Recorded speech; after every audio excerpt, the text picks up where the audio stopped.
a big focus of what I've been doing has been working on something called the Constitutional Convention. Bills were introduced, resolutions were introduced both in the House and in the Senate, calling for a balanced budget amendment to the United States Constitution. You know, a lot of times we talk about politics in terms of liberals and conservatives.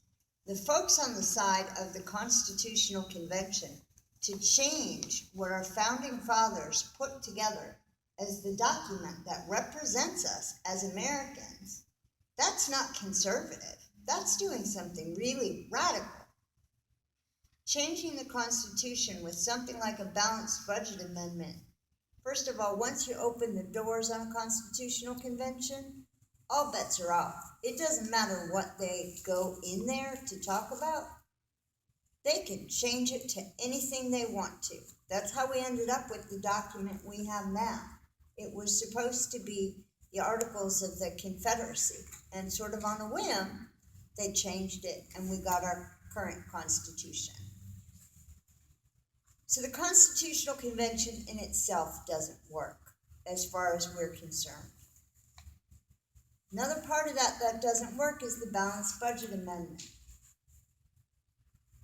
We have seen since 9/11 the kind of crises that can arise in the United States that make financial flexibility absolutely imperative.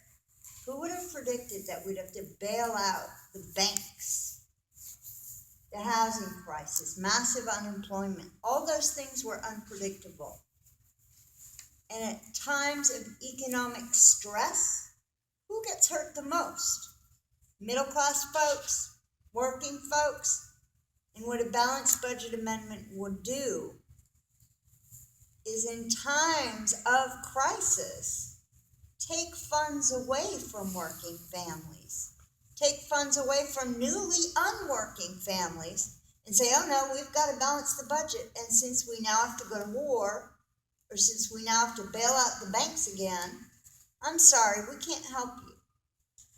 So it would take away lifeline services, and it would take away huge amounts of funds for education.